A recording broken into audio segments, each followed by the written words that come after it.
Good morning, everybody. My name's Stuart Bacon. I'm from BC Legal. I'm the head of Southend and London offices. This is the IRLA breakfast briefing, Winning with Procedure. This was due to take place on 24th of April, this Friday, but due to the lockdown, that can't happen. So I am recording it for you from our empty Southend-on-Sea office via my laptop. Unfortunately, the headset is a necessity because it's the only way I can get sound to record clearly. Hopefully, the screen is clear enough. I've not got the benefit of anybody to assist with this, so this is about the limit of my IT and film crew abilities. So, the purpose of today's briefing is to look at how we can use procedural issues within principally personal injury claims as a defence of those claims. As it says in the learning objectives, we typically look at limitation, breach of duty, causation, potentially de minimis in personal injury claims, but they can all be used to defend a claim, obviously, but we shouldn't overlook the procedural defences which are available to us. And by that I mean where a claimant solicitor has failed to follow the procedural steps properly to issue the claim, or has fallen foul of some rule throughout the procedure which may allow us to strike the claim out. Now, striking a claim out is as good as, if not better, than the claim either discontinuing or being dismissed at trial. The implication of qualified one-way cost shifting these days means that for a defendant, at least, defending a claim at trial isn't necessarily a particularly good result, because the costs of that trial are irrecoverable from the claimant, and trial costs are expensive. And especially in a low value claim, up to say sort of £5,000 to £10,000, the insurance industry quite rightly questions whether or not it's worth proceeding to trial on a lot of these personal injury claims. And what we have to do is strike a balance between maintaining a robust stance and economics. If you settle everything, then the floodgates will open and the claimant solicitors will advance more and more claims. If we defend everything, it'll cost more, a lot more than it would just to pay the claims. So the advantage of a procedural strikeout in the qualified one-way cost shifting era, or the post-lapso era, is that in many cases it can be used to disapply qualified one-way cost shifting. If a claim is struck out, then there is a potential for the defendant to recover the costs of and associated with that application to strike out. And there are provisions as well, for example, fundamental dishonesty, that if we're able to get the claim struck out for that, we could recover the entire costs of the claim.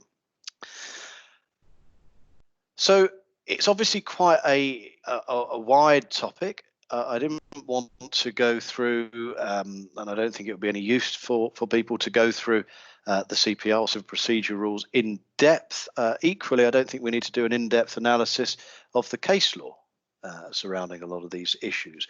The purpose of this breakfast briefing is to give insurance claims handlers working on personal injury cases an overview of some of the issues to look for, both pre-litigation and during the litigation process, once they've engaged their panel firms to deal with the litigation. Some of the things that they can look for that may give rise to a procedural strikeout. And broadly speaking, this guide that will accompany this breakfast briefing, it can be summed up as a procedural strikeout guide. Ways and means of having claims disposed of by way of a procedural strikeout. So what I have done is prepare for all of you a copy of this guide. It contains 10 topics ranging from 1 to 10, and I've ranked them based on how should we put it, based on their strengths, with the ones at the top, number 1, 2, 3, being the ones most likely to lead to a procedural strikeout, and the ones at the bottom being less likely to lead to a strikeout, or perhaps less commonly seen in practice. So what I will do is I will run through each of the 10 topics with you. Each contains 3 subtopics, and I've tried to keep the text as brief as possible. What to look for, what to do if you do spot something, and then the prospects of success if that issue is raised. So normally at this point I'd invite any questions or suggestions, but seeing as there's nobody here, we'll rattle straight on with the 1 to 10. So number 1, extensions of time for service of the claim form. As we probably all know, a claim form must be served within 4 calendar months of the date of issue. CPR 7.5 rules that the claim form must be served on the calendar date 4 months post the date of issue. So if that's the 1st of January, February, March, April, May, 1st of May is the date of service, and it's midnight. There is some confusion between deemed date of service. That has been tidied up these days, and it's a lot simpler. The deadline for service is midnight on the calendar date 4 months post the date of issue, and it's nothing to do with date of receipt or the date of deemed service anymore. It's taking one of the valid service steps, which in most cases is placing the claim form particulars and other documents in the post. As long as that step is taken by midnight on the calendar date 4 months post the date of issue, service is effective. This section deals with applications made in line with CPR 7.6. 7.6 deals with applications for an extension of time for service of the claim form. Realistically, this section, based on the case law that's available, should only be used when it is genuinely not possible to serve the claim form. But what we are seeing in practice is claimant firms using 7.6 as a route to get extra time to prepare their own case, or their client's cases. Maybe because they've not got their medical evidence, they've not commissioned particulars of claim from counsel, there's some other issue with the claim, maybe they've lost touch with the claimant. All of those reasons do not genuinely prevent service of the claim form. The fact that a claim is not ready to be served isn't a valid and reasonable use, in my view, and based on the case where I've seen, a valid and reasonable use of CPR 7.6. A valid and reasonable use of 7.6 is where it is genuinely not possible to serve, and that may well be because there is no known address for the defendant. It's not possible to serve because you can't trace the defendant. Reasons like that, actual reasons meaning that it's not possible to serve. Failure to commission a medical report in time does not prevent service.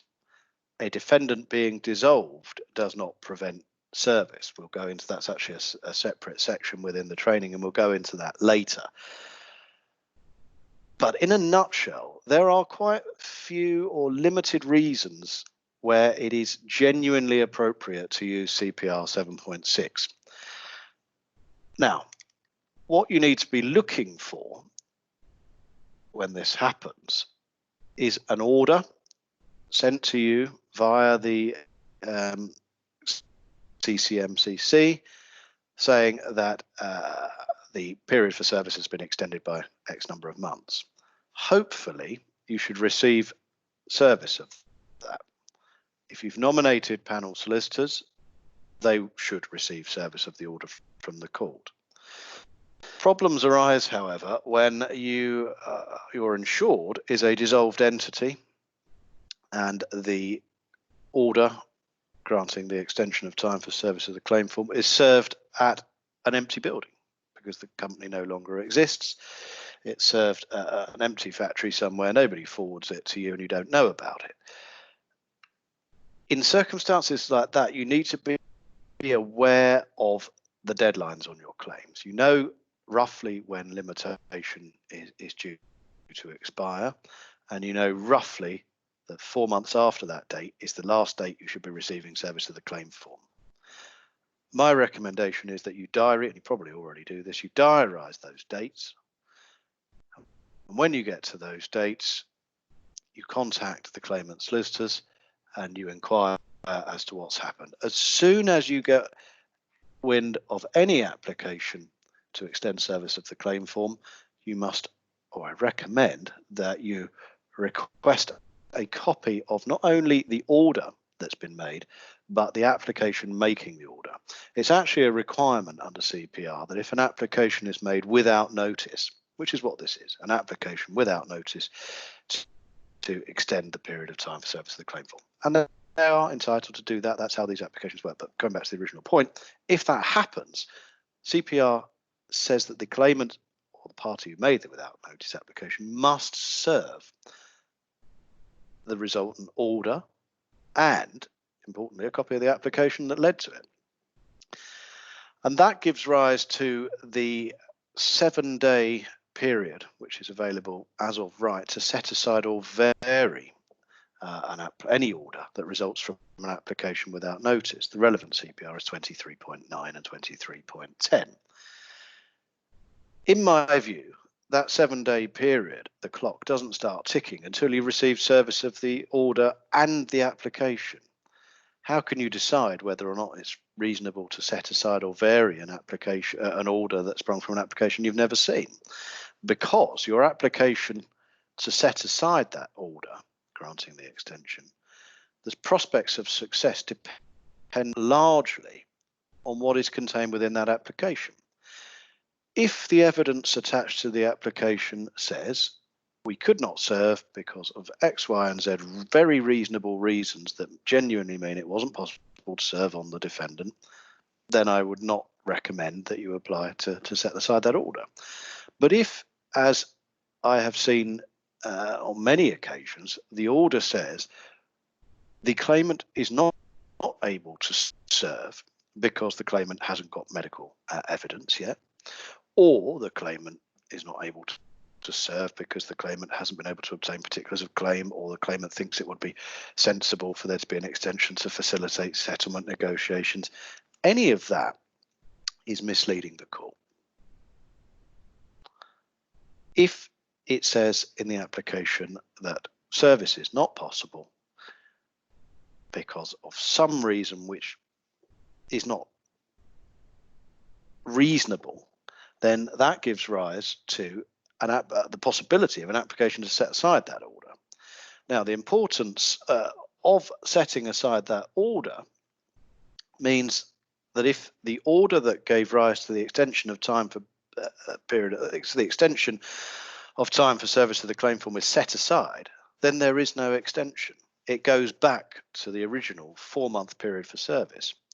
Now, if we're in this period here during the extension where there has been still no service because the claimant has been relying on this order that gives them that extension, if that order is set aside, it is as if it has never existed, which means that the claimant falls foul of CPR to 7.5, service within 4 months. That brings about an end to the claim, a cheap and swift resolution of a claim which may well have been many thousands of pounds, certainly in respect of perhaps tens of thousands of pounds in respect of claimant's costs. In addition,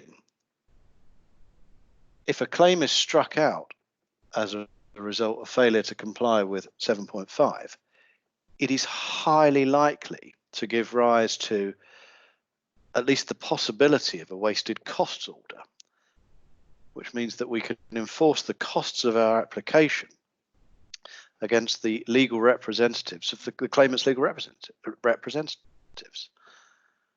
The test, as a as I'm sure you've all heard or already aware, is that the conduct has to be deemed to have been negligent, unreasonable, or improper. I have, on several occasions, put forward the argument that failure to comply with the most basic principle of service, 4 months, is negligent. And so far, the success rate on these applications is really good.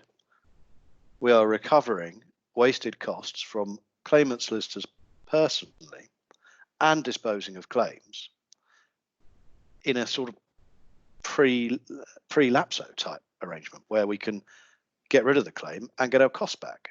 No cost to our insurer client whatsoever.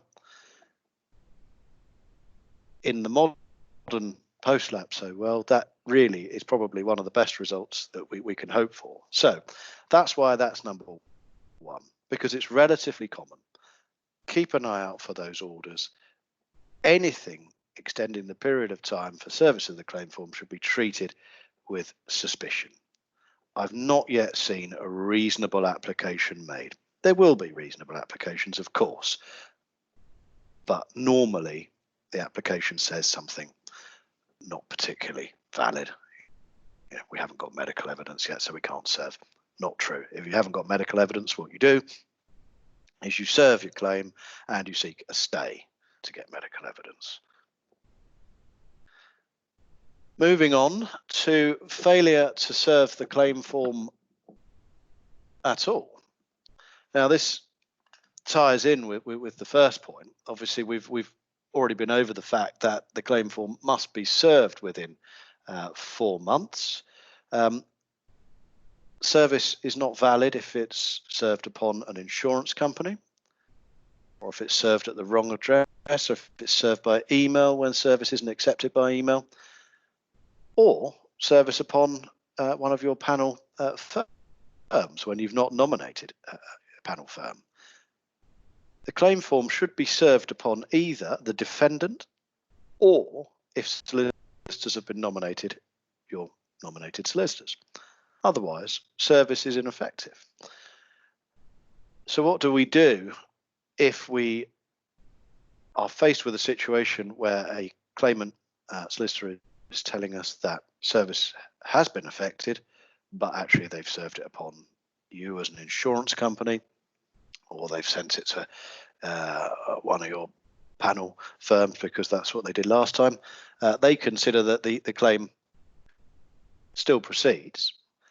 In the first instance, we should be notifying them that they have failed to serve and the claim form has now expired, so the claim cannot proceed. If that if that brings about the end of the matter, then great, no further action is necessary. But if the claimant solicitor maintains that service has been affected and there is a claim to deal with, it will be necessary to file a notice of acting. Sorry, not a notice of acting, file an acknowledgement of service contesting jurisdiction and asking for an order in line with CPR 11, asking for there to be an order declaring that the court has no jurisdiction to exercise its the court should not exercise its jurisdiction in this claim because there has been no valid service of the claim form. As I've put in prospects, this is the reason it's number 2, is a good route to disposing of a claim.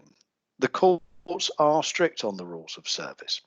The claimant has, in most personal injury claims, 3 years from the date of knowledge until the date they have to commence proceedings. They then get a further 4 months. So 3 years, 4 months. I think the courts are rightly strict on it. They've had, or they're given sufficient time to get their house in order, and helpfully on this topic, it does start, the courts do start to become a bit softer as we move down the list, but on this topic they're quite strict. If you don't serve a claim form within 4 months properly, that's it, game over for the claimant solicitors. They can reissue and start again, but if they've left it till the last minute to commence proceedings, then that second set of proceedings is going to be statute barred, and they're going to have to seek discretion under the Limitation Act to proceed.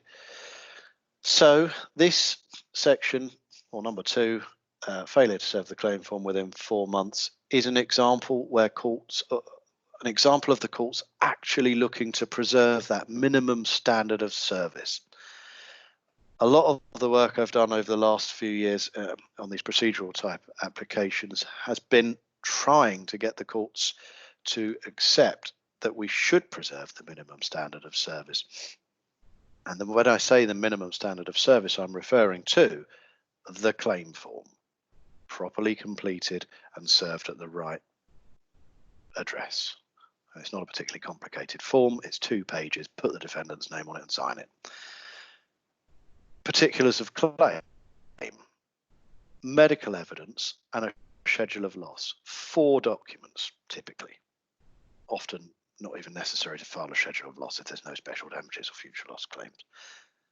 So 3 or 4 documents and 3 years, 4 months to get them in order.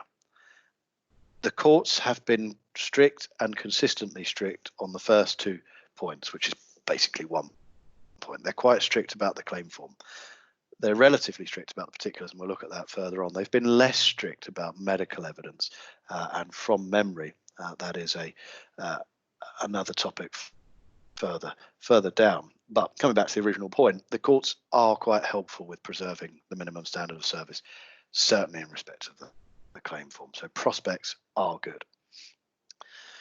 So breaches of court orders.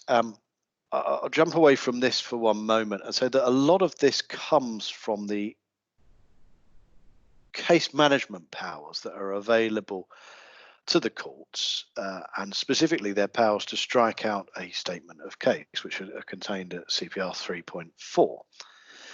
There's 3 sections: abuse of process, no reasonable grounds, and breach of a rule or court order. Not in that order, I don't think, but anyway, they're the 3 points.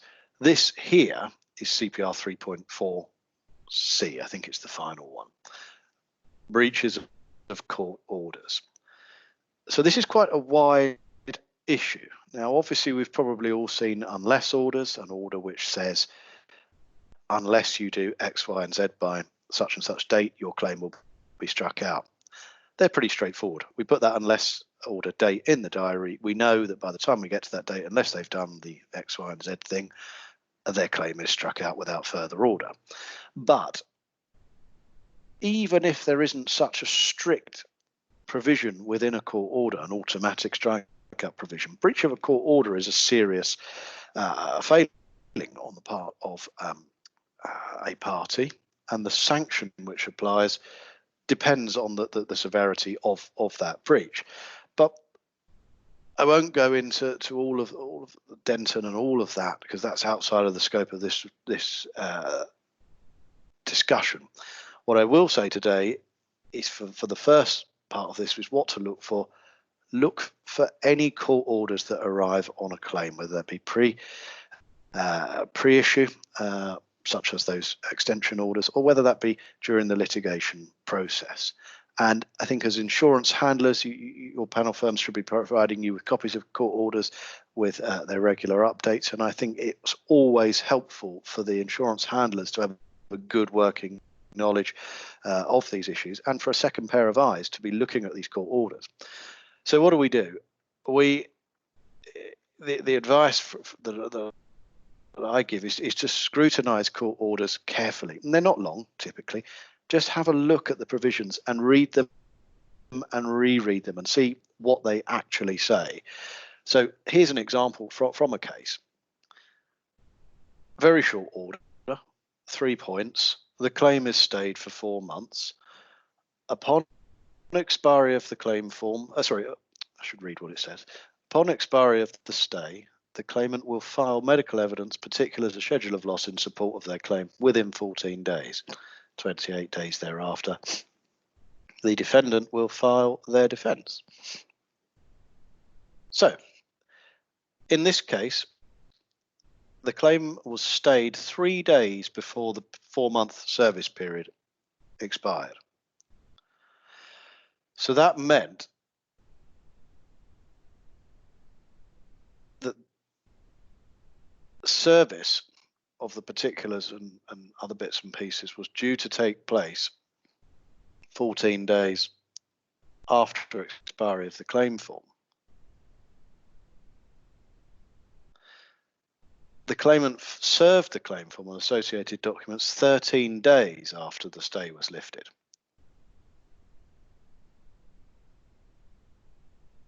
Most people looking at that order would think, well, they've got 14 days after, no problem. But the devil was in the detail in this case. It says the claimant will file. Now, file and serve are two different things. Serve is sending a copy to the other parties. File is sending a copy to the court. In this case, the claimant failed to file the documents with the court, and therefore the claim was struck out and the defendant obtained an order for wasted costs. Embarrassingly for the claimant's solicitors, this was the wording that they requested that the court provide on the order. But the point of this, and as you can probably tell, I'm having to remind myself of the facts of this case, but it hinged on file and serve. They didn't file. They breached the court order. That led to the claim being struck out, and it led to a recovery of wasted costs because that was considered to be negligent. The defendant in this remained quite quiet. We didn't ask for the order. They got the order. We weren't particularly happy with the order, but their wording was their wording, and they couldn't defend themselves, which led to the claim being struck out. So in terms of prospects, when it comes to breaches of orders, it depends on what's happened. If it's a minor breach, such as, I don't know, one day medical evidence was supposed to be served on the 1st of May and it was served on the 2nd of May, it's unlikely to lead to a strikeout, and we wouldn't recommend that you rush your panel firms and bring applications for things like that. But if it is something to do with service, which ultimately this order was, because it's particulars of claim, all of the other service documents, as I've said above, the courts are quite strict about that sort of thing, and they were strict in this case, and it wasn't appealed, and it stood. And I say the wasted costs were paid by the claimant's solicitors in this case. So it depends on what's going on the order, what's happened, the severity of the breach of the order, and the results of that breach. In this case, the court were less than sympathetic because this stay was given in a Part 8 matter where they'd already had 3 years to prepare their case and then stayed it for even longer to deal with the protocol, which they only started, the pre-action protocol, this being the portal process, they only started at the end of the limitation period. So they weren't covering themselves in glory at this point anyway. So I think the court were quite happy to find a way to dispose of the claim because its claimants was using the rules to their own advantage. The claimant wanted his claim dealt with 3 years ago. He wanted the pre-action protocol started pre-action at the beginning, and he probably wanted his compensation early doors. Why not? It suited his claimant solicitors to leave it. It suited his solicitors rather to leave it in their cabinets for 3 years. It suited them to get an extension, and they made this application to get themselves further time. And unfortunately, they fell foul of their own court order, and out it went. So look out for things like that. Read and reread court orders, because at one point I keep coming back to this order because more and more is coming back to me about this case. This was not the subject of the application. The application was to strike out the claim for failure to serve the Part 8 claim form, which is dealt with below, and this is from a time when those applications were, when there was a lot of those going on. This was not the fact of that case, and it went to a hearing. That was adjourned. It went to another hearing. That was adjourned. And it went for that third hearing in person. By this point, we'd incurred lots of wasted counsel's fees, getting backs and forwards from Liverpool County Court, I remember. And it wasn't until, I think, 3 or 4 days before the application that I sat down just to reread the orders, and I spotted that line.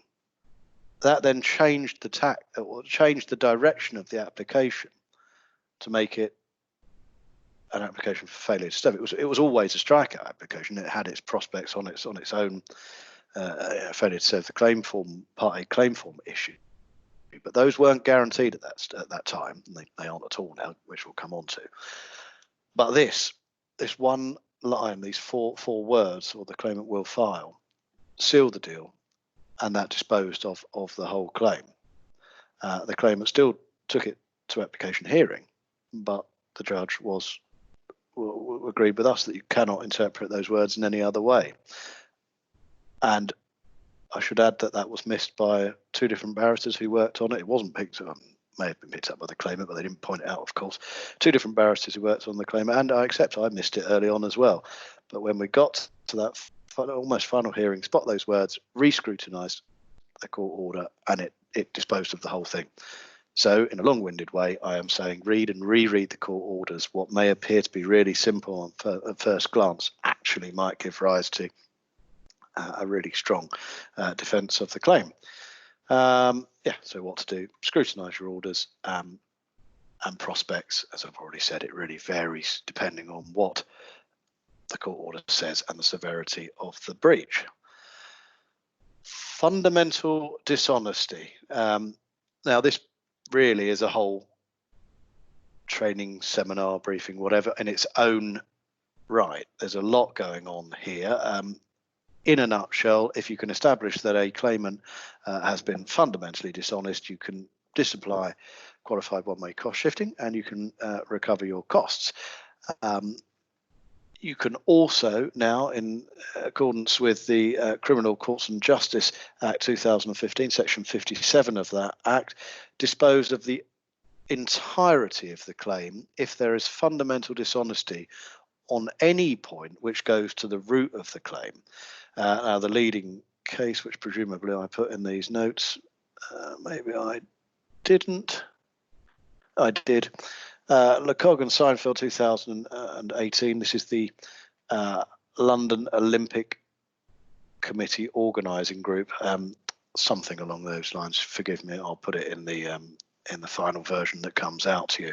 But anyway, if you search that reference there, LeCog versus Seinfeld 2018, you'll find the case.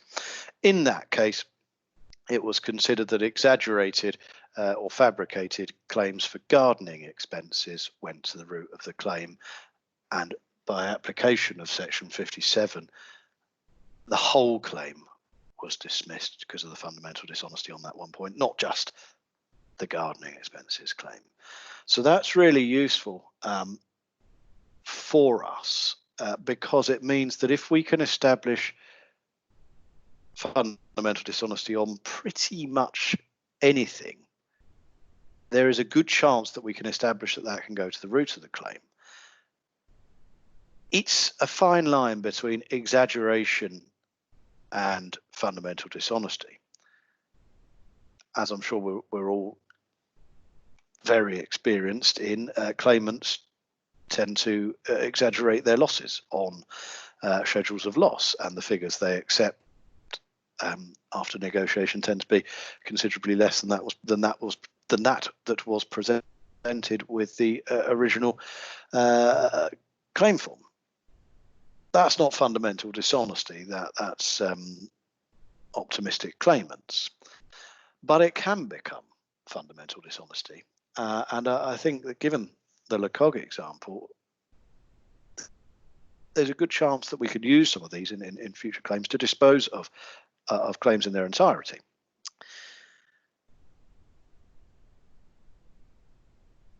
What we have to consider, though, is what to do with it. Section 57 refers to there having to be a determination of the claimant being owed some damages. CPR in respect of fundamental dishonesty, 4416. If it's not 16, it's 15 or 14, but it's in there. It's the section that deals with disapplication of QOCs, qualified one-way cost shifting due to fundamental dishonesty. All of the CPR and the case law, LeCog and Section 57, is geared towards there being a trial. So what happens when there's fundamental dishonesty right at the beginning? You know it's a dishonest claim. What do you do? Do you have to incur all those costs of running it to trial? Yeah, right, you go to trial, you win. That's good. you get qualified one-way cost shifting disapplied. But the claimant hasn't got any money, you can't enforce the costs order, you still end up paying those colossal costs of trial, and you get nothing back. That's not really a victory. You've avoided the claimant's damages, could have been minimal, and you've avoided the claimant's costs, which if it's a regular ELPL personal injury claim and it's subject to fixed costs, not a huge amount of money. You've probably spent more on your own cost dealing with the fundamental dishonesty point. So what do you do? There's been a few examples of claims being struck out at interlocutory application hearings where there's been fundamental dishonesty. It can be done in line with 3.42b, which is an abuse of process. You argue that the fundamental dishonesty amounts to an abuse of process and it is likely to obstruct the just disposal of the claim. There have been examples of success there.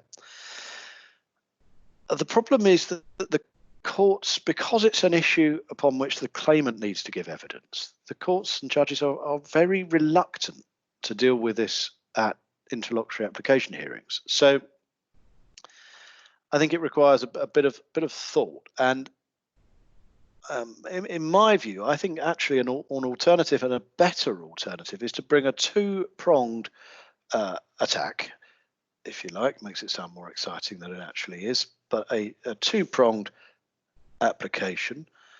3.42a, which is the part of the CPR that allows a judge to strike out a claim if there are no reasonable prospects of success or no reasonable grounds for bringing the claim. Fundamental dishonesty on, say, limitation or something like that doesn't mean there are no reasonable grounds for bringing the claim, because you can get discretion. Claimant can get his discretion under section 33. So that's just one prong. You need a second prong. And the second prong, in my view, and this is an application that I've tried and tested, it does work, is to use the section 57 Criminal Courts and Justice Act point to say that by virtue of the fundamental dishonesty on whatever point, let's say limitation, he's lied about his date of knowledge,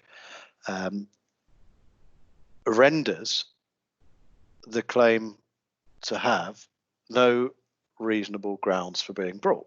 There are no reasonable grounds for bringing this claim because it cannot possibly succeed, because the fundamental dishonesty on that one point serves to dismiss the claim in its entirety. It cannot possibly succeed. We still may find and meet resistance from judges who say, well, the claimant needs to be here to give evidence on this point. And that's something that I've experienced. But what we've found in these cases is there's no reason why the claimant can't be asked to give oral evidence at an interlocutory application hearing on this discrete point. If you can focus the court's attention on the fact that if this one point, and I'll give you the example, the case that I had was a second claim, a noise-induced hearing loss claim brought in 1997 or something like that, and a second one brought in, 2016, with pleadings that said a date of knowledge was acquired in the last 3 years. Well, that's obviously untrue, because the same individual brought a claim in 1997, so he didn't acquire knowledge within 3 years of 2016. He acquired it presumably 3 years prior to the 1997 claim. So the pleadings were, based on the evidence we had, dishonest. It could not possibly be true. Claimant argued that it was necessary for there to be oral evidence from the claimant, but the judge, in a rare and very welcome display of robustness, said, I don't need to hear from the claimant. The pleadings are clear. This individual claims to have acquired knowledge of his hearing loss in the last 3 years, but there is no dispute or evidence to suggest that he hasn't already brought a claim X number of years earlier, in 1997, 11 years, 10 years earlier, 9 years earlier. And the judge was happy to strike the claim out. The claim was struck out qualified one-way cost shifting was disapplied, the claimant was ordered to pay the costs, and did, ultimately.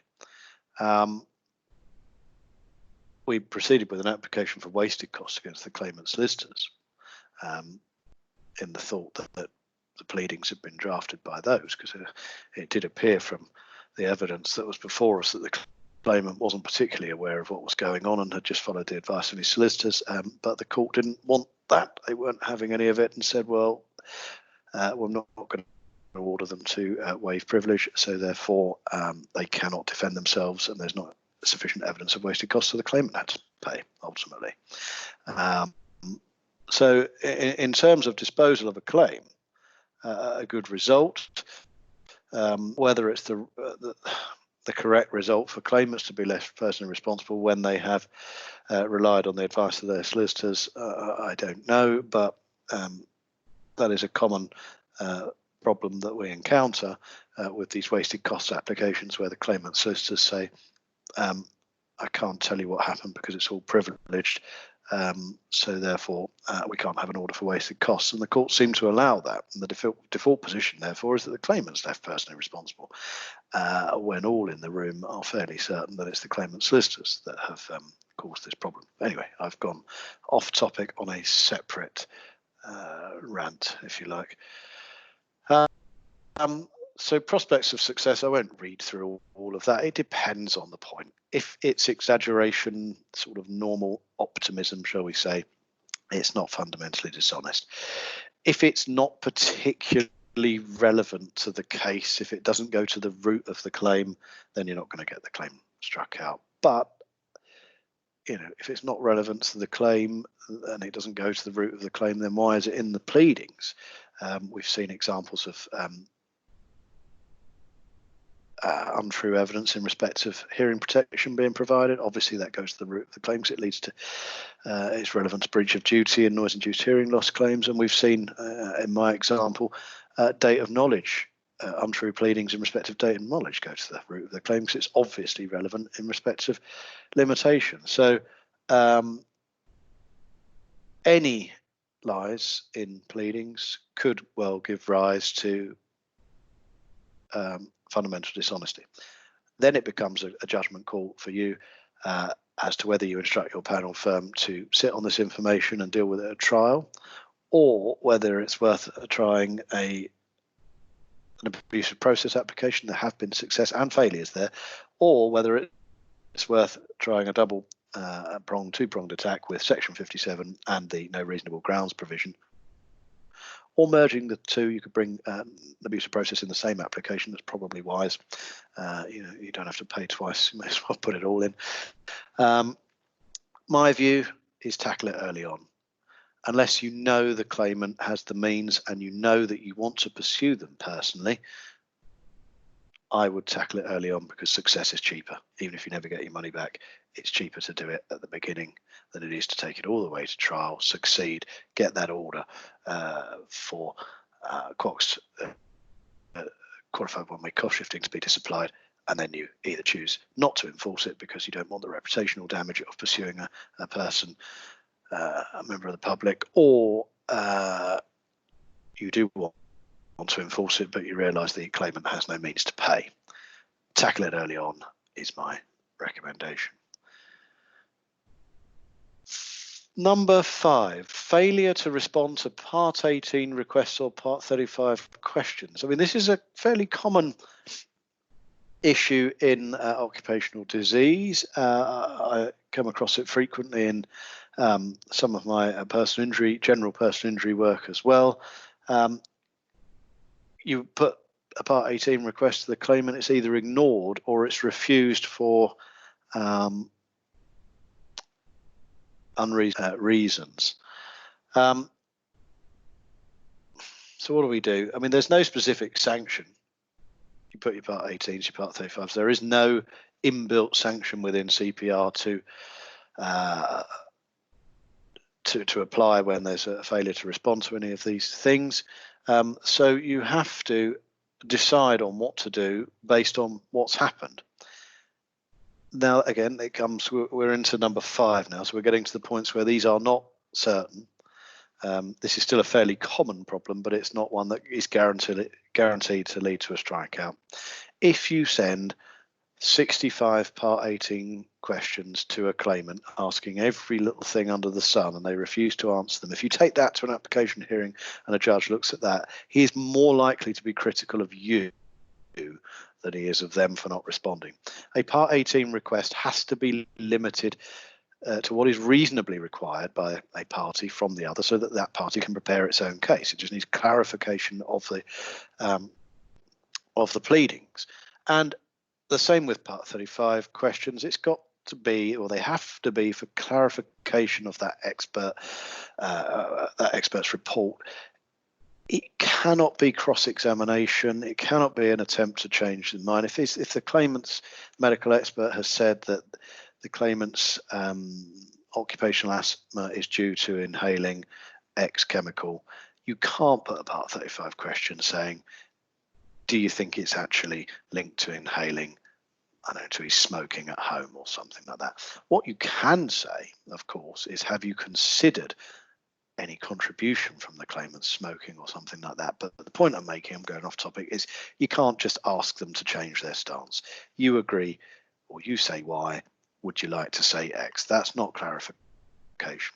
Part 18 questions that go into every single possible thing that is not covered within the pleadings goes beyond clarification and amounts to a fishing expedition, as the claimant industry constantly tell us. So what do? We keep our Part 18 and Part 35 questions really specific.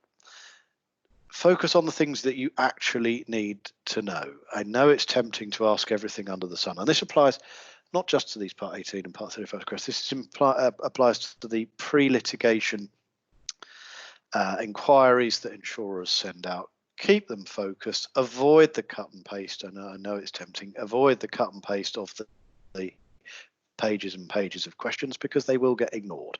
I worked in the claimant industry for a long time. It's very easy to know the difference between focus questions that have been drafted bespoke to a claim and cut and paste pages that have come from standard questions. The standard questions go onto a list of things to do at some point. The bespoke ones tend to get more attention. So from a practice point of view, it's better to do it because you can get your questions answered more. But it's also relevant to what happens if they aren't answered in the litigation process, because at some point you may need to make an application.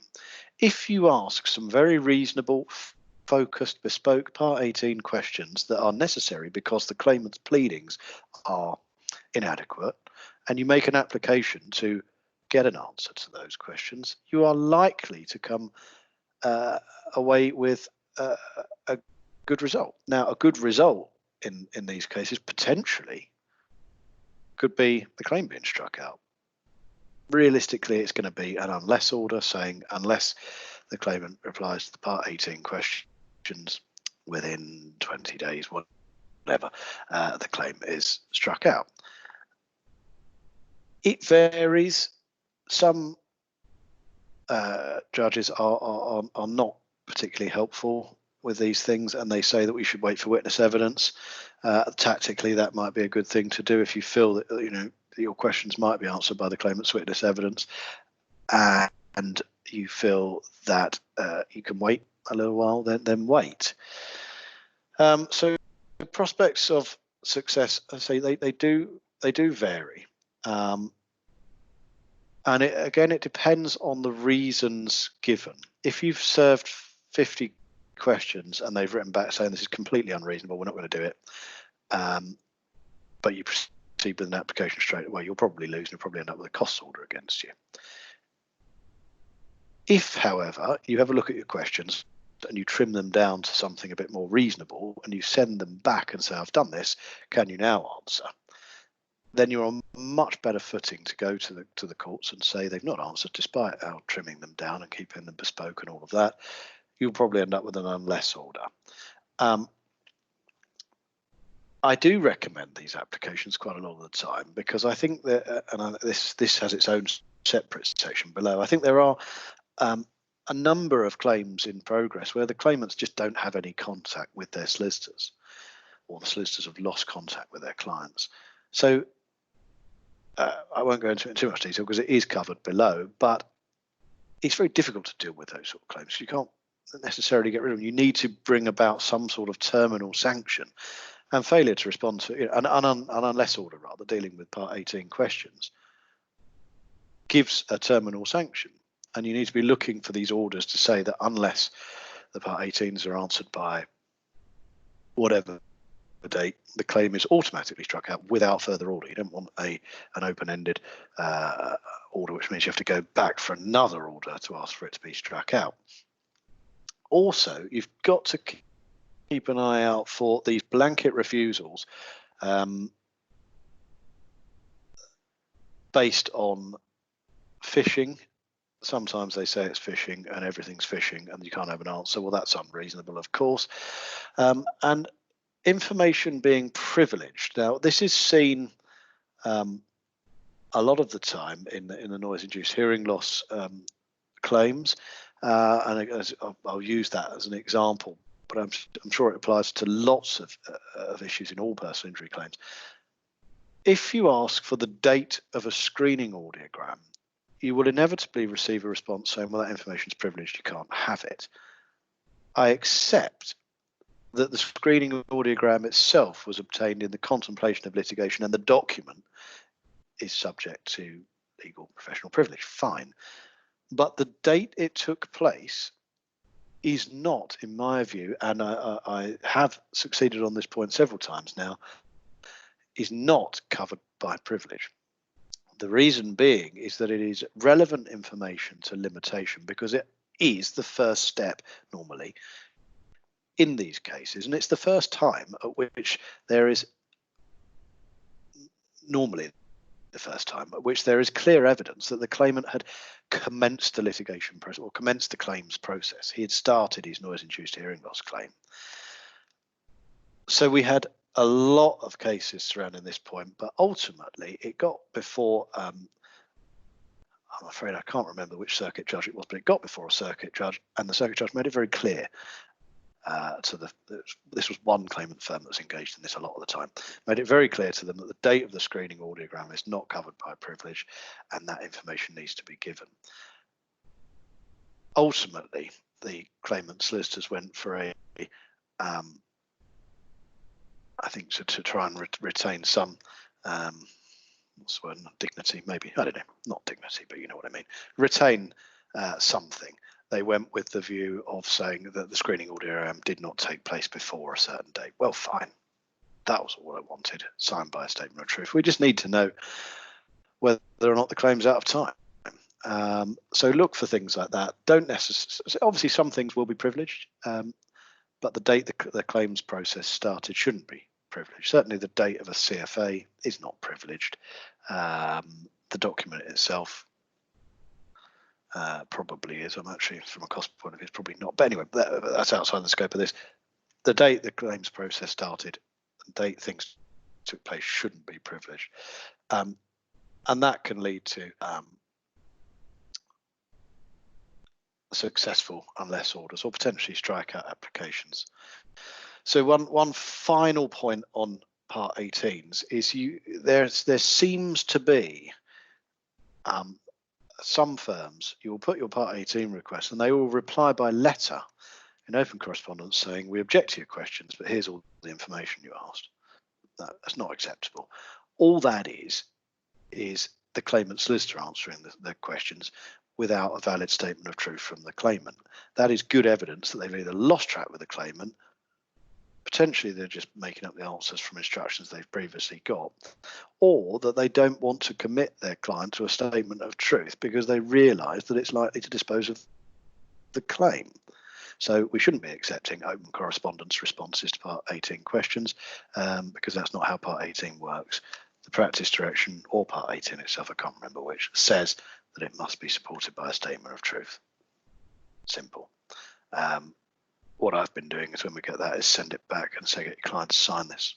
That's fine. If it's signed and it provides the information, that's all we need, because then we can assess our case and decide whether there is a claim to defend. Right, number 6. Part 8. So this is the procedure governed by Practice Direction 8B. This is the one that allows a claimant to commence Part 8 proceedings and stay those proceedings to facilitate compliance with the pre-action protocol. It has been a bit of a minefield for claimants. I was involved in loads and loads of applications to strike these things out.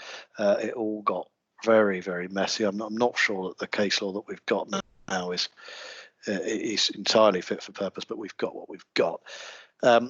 So I'm sure as claims handlers in personal injury cases, if you deal with the lower value claims, so this is anything that comes into the MOJ portal system, you will see these Part 8 claim forms from time to time.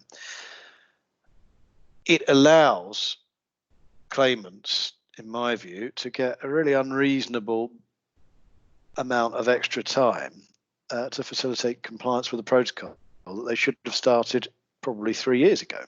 It has always seemed entirely unreasonable to me that a claimant can, or claimant solicitors rather, let's say, the claimants don't want to delay, they want their claims dealt with early on. Claimant solicitors can sit on a case for 3 years, then issue a Part 8 claim form and say to the court that, oh, well, we haven't managed to start the portal process yet, so we need a stay to facilitate that. Completely wrong. But some of these stays, the courts didn't really know how to approach these, and I still seemingly approach them differently.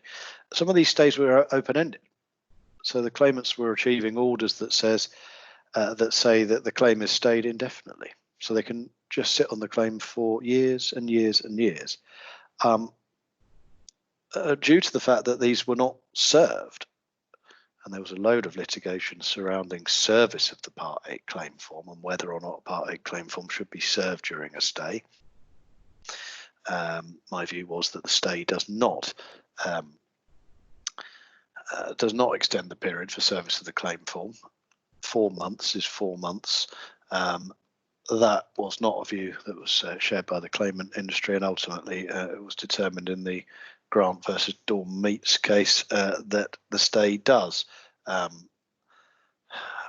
extend the period of time for service of the Part 8 claim form. So that leads to a wholly unsatisfactory situation where a claimant can issue a claim form, get a stay, and nothing is served on the defendant. Practice Direction 8B, I think it's 16. I know it's paragraph 16, but I think it's paragraph 16.3 says that the claim form must be, so claim form and the order granting the stay must be served, and well, no, so I should rephrase that. It doesn't say served. That was where all of this litigation came from. It must be sent to the defendant. It seems that failure to do that does not amount to something sufficiently serious to strike out the claim, and ultimately that's what happened in Grant versus Dawn Meats. They said that the stay that is granted to allow compliance with the pre-action protocol to get your claim into the portal does extend the period of time for service. So there are a few things still to look for in Part 8. It used to be a much stronger point. It probably would have been up in number 1 or number 2 possibly, because we disposed of loads of these claims for failure to serve the claim form, but it's now been tidied up by the courts, mostly in the claimant's favour, making it fairly easy for them to carry on as they were without threat. So we still need to look out for failure to serve the Part 8 claim form and the order granting the stay. Again, coming back to that first point, how do we know if something's not been served if we've never seen it? You've got to look at your diary system there and diarise cases that you know when they're going to reach the 3-year anniversary and the service deadline, even if that's just from the date of the letter of claim or something like that. I appreciate in many of these cases you won't even know the claim exists, so it could well be that service or receipt of that Part 8 claim form eventually is the first thing you get, and that could be years if it's an open-ended stay. It could be years after the the claim the proceedings were commenced. So keep an eye out for that. As I say, Practice Direction 8B 16.3, I think it's 3, but if it's not 3, it's one of the other provisions of 16, says that the claim form and the order granting stay must be sent to the defendant. If it's not, that's failure to comply with the rule. Will it give rise to a strikeout? Probably not these days. Number 2 is a bit better. Use of the Part 8 procedure where it's not suitable for the low value protocol. For example, if it's a multiple defendant claim, if it's over 25,000 in value. What we're arguing here is, let's say we've got a claim reaches its 3rd year anniversary, they get this long 18-month extension, you get wind of it, and you say, well, hold on, you've used Practice Direction 8B because this is a portal claim allegedly, but he's broken his back, and there's a huge future loss of earnings claim. It's clearly worth 200,000, 300,000 pounds, whatever. It's not under 25,000, and it's plain as day not under 25,000. So therefore, it should never have been in this portal, and it's abuse of process then to use this. Same if it's a multiple defendant. The portal is only appropriate for single defendants. It's also not appropriate where the claim has already left the portal. If it's been in the portal and you've denied liability and it's left the portal, or for whatever reason it's left the portal, it's not suitable for a stay in Part 8, and it should never have been there. And the importance of that is that you can potentially set aside the order granting the stay, which means that the Part 8 claim form expires because it goes back to that 4 months. You're supposed to have served it within 4 months. That's game over. They've got to they've got to commence their claim again through Part 7.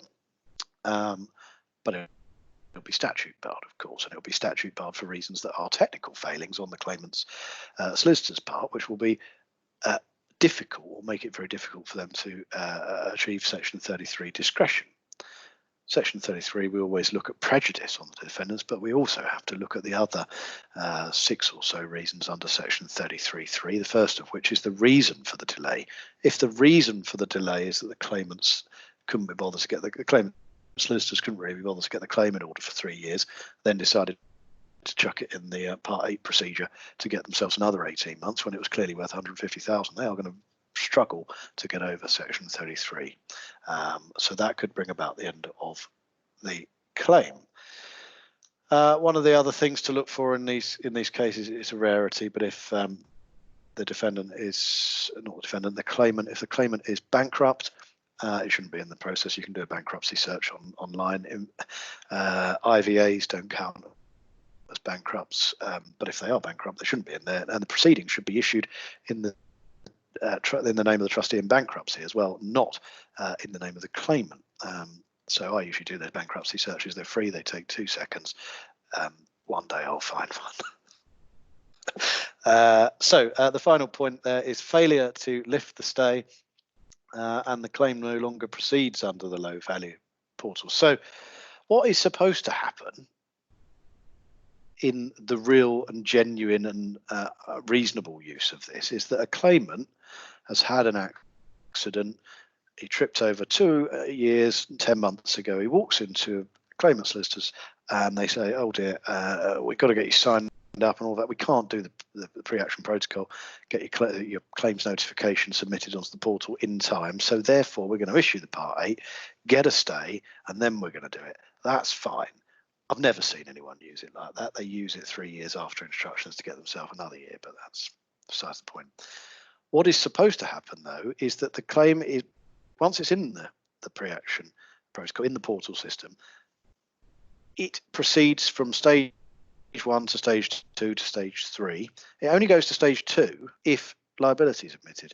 If liability isn't admitted, then it goes out of the portal and it no longer proceeds under the low value PI pre-action protocol, which means that paragraph 16, I think it's number 7, paragraph 16.7 of Practice Direction 8B applies, which means that the claimant must apply to lift the stay and seek further directions. Unfortunately, it's not really clear what is meant by this. The judges don't seem to understand. The White Book says one thing, courts seem to do another thing. The White Book suggests that it's for the claim to be, the Part 8 ceases, and then a new Part 7 claim is commenced, which is subject to a limitation, probably subject or indefinitely subject to a limitation defence, because this is only used when a claim is nearing the limitation date. So obviously by the time you've been through it, it must be past the limitation date. But that claim, the White Book says that fresh claim will be fine to proceed because section 33. But what happens in practice is the judges just seem to grant orders transferring it to Part 7 and service of the claim, service of particulars and whatever in 14 days, 6 months, 12 months. I don't understand the logic of 12-month, 6-month extensions. I don't understand the logic of any extensions, really. I can understand 14 days, but why are the courts granting yet more time, bearing in mind this case is already 3 years old by the time it's been issued? It's then been through the Part 8 thing, which, if it's been abused, could be another 2 years. And then they put another year on top. So I don't know what we're up to now. So what's that, 6 years? Why are claimants being given 6 years to get their claim form and particulars of claim to a defendant? That was never the intention, I say with some certainty, not being the person who drafted it, but that was not, on any reasonable assessment, the intention of the people who drafted Practice Direction 8B. It was to ensure that defendants had an opportunity to consider all cases in the portal and save themselves a bit of money, and they wouldn't be denied that opportunity when claimants leave it until the last minute to commence their claim. It wasn't intended for claimant solicitors to sit on cases for 3 years, commence the claim, and then get a stay, and then get a bit more. Never. There was no way on earth it was meant for that, but that's how it's worked out, unfortunately, and that's what we're left with.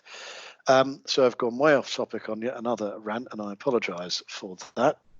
Coming back to failure to lift the stay when the claim no longer proceeds under the low value protocol. This is one of the few areas where there is some helpful case law, and it's Lyle and Allianz. Lyle and Allianz had a couple of issues in it. Firstly, that the claim was never really suitable for this pre-action protocol anyway, because it was higher value, but that's not the point that I think we're looking at here. The point we're looking at here is that it left the process, and they left it, the claimant solicitors left it in the protocol, stayed in Part 8 for I think three-ish years. You have to check the case law yourself, but it was a long time, and it got to the point where the court finally said, "No, this is too much. You can't do this. You failed to lift the stay, so therefore it's staying where it is. The stay will never be lifted. It's stuck forevermore in Part 8." Brilliant. So you start to think, good. So perhaps there's some remedy here for the defendants, where we've got these claims that have sat in the Part 8 stay for ages, where we can say that they should stay there. That's effectively, if it's stayed forevermore, that's the end of the claim. Whatever, it's not struck out, it disposes of it. And that's something that we see a lot, certainly in the occupational disease because very rarely, I don't think I've seen one for a long time, we never really accept liability in the portal. So I do in some of my personal injury cases, but even in those, typically I want to be investigating tripping accidents, things like that. I want to be looking at the evidence, and it's not possible in the time, a lot of the time, that's given under the protocol. So we leave, it exits the protocol because there's no admission of liability. And I'm inevitably going to get this slightly wrong, but I think it's 30 days, that initial period. If liability is not admitted in that 30-day stage 1 period, it's out of the protocol. So everything after that 30 days, or sooner if you get it out quicker, it's been in the wrong process, because 16.7, I think, of Practice Direction 8B says the claimant must apply to lift the stay when it no longer proceeds in the portal. So Lyle and Allianz said, as I've already said, great, it's stuck there. That's it. End of that. No more of this. I have brought applications quoting Lyle and Allianz, asking the courts to leave it in Part 8, where it should be stayed forevermore because the claimant has failed to comply with 16.7. Unfortunately, because of the time in Lyle and Allianz, I think it was a 3-ish year delay, the courts seem to be reluctant to do this unless it's as long. So I've encountered courts saying, well, 11 months, so it's quite long, but it's not as long as Lyle, so we're going to let it go over to Part 7. 17 months, yeah, it's quite long. Same problem, over to Part 7. I think I've only used it. I think we've tried 2, possibly 3 of these applications now, and none of them have been as long as the 3 years from Lyle. So, and there were the other issues in Lyle, so they've not succeeded. We've got costs in the cases because it's the claimant that should be making these applications, not us. So we got our costs of the application because we took a step that they were required by the practice direction to do and had failed to do. But ultimately, we didn't get what we really wanted, which was to dispose of the claim at that stage. So, in summary, Part 8, there are still fights to be had, and there are still some prospects of success. Some of the orders from Part 8 about service and things are, they're done on without notice applications. Their wording is not consistent, so keep an eye on those orders, scrutinise those, because you can come back to the point number 3, I think it was, about claims being struck out for failure to comply with orders. Check what the orders say and make sure that there's been compliance with them. I will just touch upon grant in a bit more depth here, because what this does is it clarifies the question as to whether or not a stay grants the period, extends the period of time for service of the claim form. Grant says it does. So what that means is, if there is a 4-month period for service of the claim form, if a stay for whatever reason is granted at month number 3, there's 1 month left of stay for the claimant to use. That balance shifts until the end of the stay. If the claim is stayed for 6 months, you've got 3 months of service time used, then a stay of 6 months, then you've got that balance of 1 month after. So pay attention to that, because what it doesn't do is it doesn't give them another 4 months at the end of the stay. It gives them the balance of the period plus any time that comes from these orders, which can sometimes be a year. I don't know why they grant a year. And the problem with it is the defendants are faced with an issue of, well, we don't agree that it should be a year. If we make an application, we're not going to get our costs because the court's done it of its own volition. We might vary the order at best, in which case we spend, I don't know, £255 application fee and another few £100 making the application just to proceed, to make a claim go a bit quicker. We don't win anything from it, and at worst the courts say, no, we're happy with that 12 months. We did it for whatever reason. Your application's failed and you can pay their costs. So in a long-winded way, what I'm saying is we've not challenged those 12-month stays, because ultimately by that point, what's the point? So we are going to see more of them. They seem to be less common now, and there does I get the impression that something has been circulated amongst the judiciary saying this is how we should approach these, because there we are seeing some common approach. It's not in line with the white book approach that I discussed earlier. It seems to be this transfer to Part 7 and then 14-ish days to serve after that. Fine, if that's what happens, then that's probably reasonable. But look at that Grant versus Dormy case. You won't be able to strike out a claim for failure to serve during a stay period, but you look at the balance that's available at the end. If they had 1 day left at the end of the stay, they have 1 day left before the stay. They have 1 day left after the stay expires, plus any period that's granted by an order. So pay close attention to that. Right, moving on to number 7. How are we looking for time? We are running over slightly, so I will rattle through the last 3 quite quickly, because at this point they start to become less successful, shall we say. Failure to restore a dissolved defendant. Now, this has been the subject of a recent case, Cowley versus W. Carlisle and Company 2020, and there's been a lot of discussion about this recently. I will be very brief and very quick. Service upon a dissolved entity is defective. There is no way that it can possibly be valid. However, the effect of Peaktone and Jodrell 2012 is that an application to restore that company to the company's register of companies retrospectively validates the service that took place on the dissolved defendant. In the case of Cowley, District Judge Etherington struck out one of these cases because the claimant at the time of the I should start from what the defendant said. You've served upon a dissolved entity. The proceedings are a nullity. They cannot possibly proceed, so therefore it should be struck out.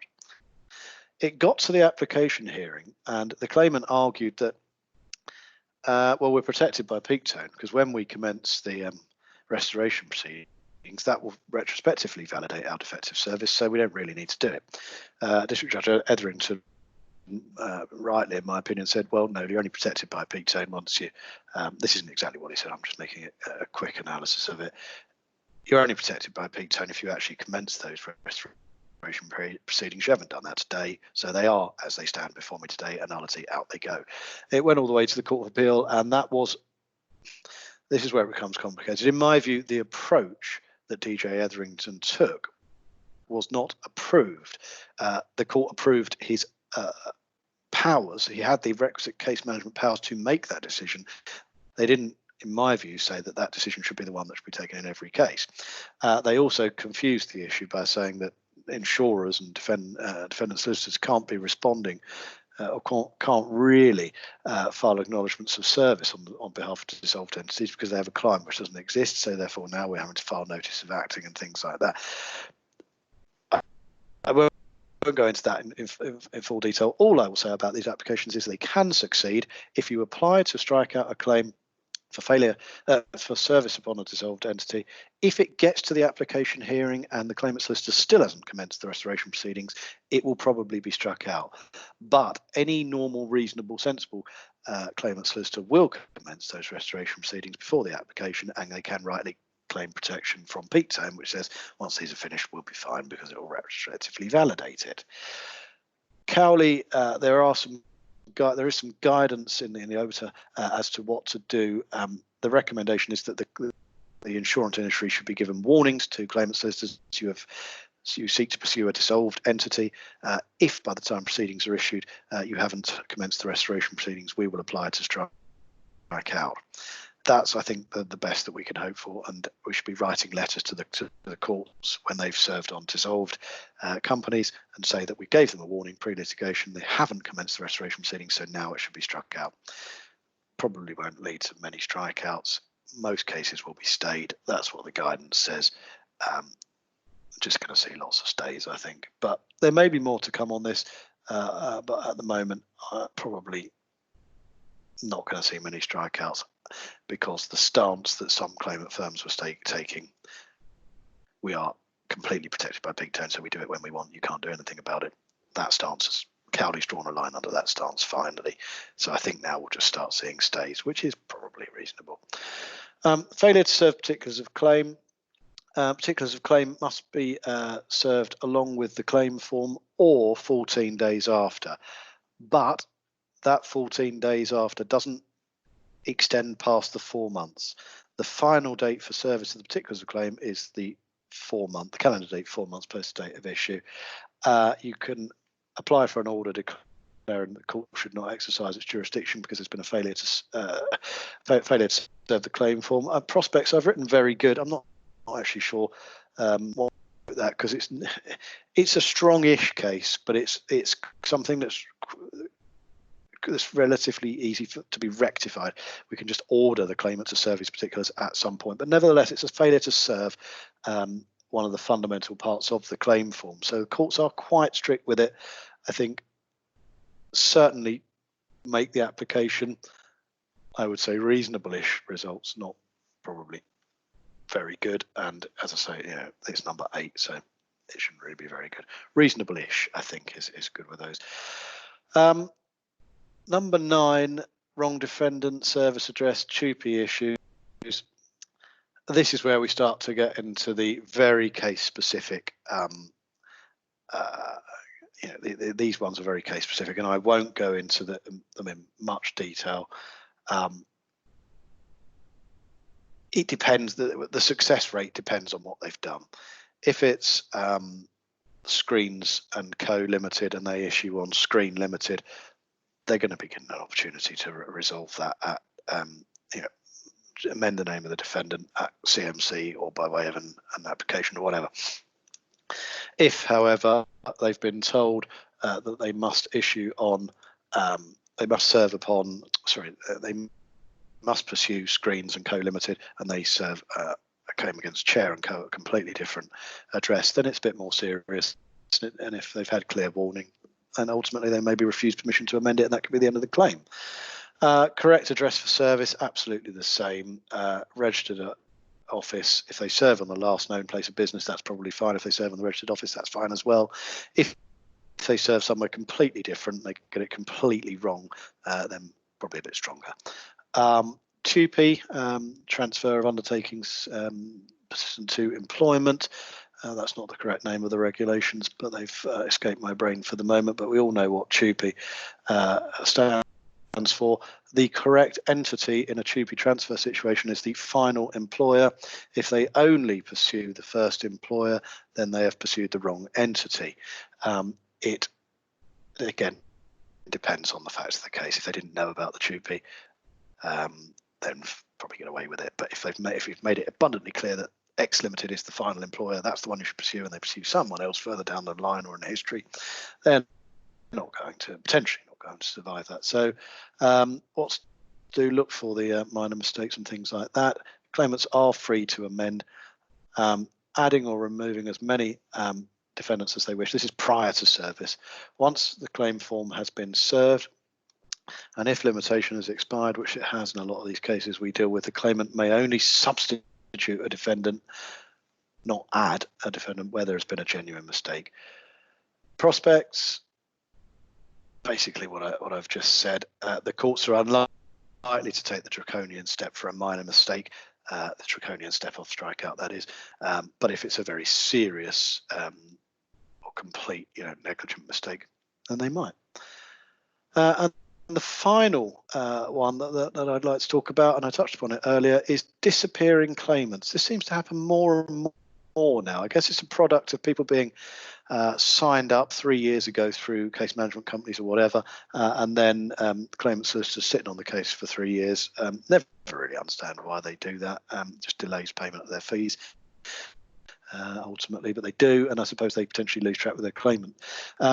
It's really difficult to deal with because a claim can be served. I mean, I'm in two minds about this personally, but I think that the consensus is that a claim can be served without instructions from a claimant. I should just plug my headset in. Apologies. It's running out of battery. A claim can be served based on instructions that a solicitor already has on file. So we can have service of proceedings where the claimant isn't in the loop, but at some point that claimant is going to need to do something. And I've dealt with a number of these for insurers, and the way, the objective is to deal with them as cheaply as possible. You can't just apply to say strike it out because the claimant's disappeared, because that's not necessarily going to work. But you can get an unless order or something like that. You can potentially wait until the trial fee falls due. You can do bare bones work up until that point, but you don't want to get caught out and leave it too late, because you potentially do bare bones work and then the claimant pops out the woodwork last minute and you're on the back foot. You've got to do enough to prepare yourself, but try and take reasonable steps to dispose of the claim. So, and as I say, the final point there is try and make in any order that where the claimant has disappeared, there'd be an automatic sanction that it's struck out without further notice. You don't want to have to go back to the court and make yet another application. So I'm conscious of the fact that I've already gone over quite considerably. Sorry about that. Final remarks are simply to say that a lot of these things, the success depends on how quickly we act. So if you spot something, get in touch with your panel solicitors as quick as you can, or make the application yourselves, or however you're going to deal with it. But move swiftly, and you want to approach the courts whiter than white. You don't want to be pointing out failures on somebody else's part when you've also left it yourself and you're already delayed. I will conclude there. Of course, if you have any questions or anything like that, by all means, you can phone me on the direct dial at the bottom or email me. If there's anything that you would like more information on within this course, then by all means give me a call, and I can do a further session on any other points that I've raised. Thank you very much.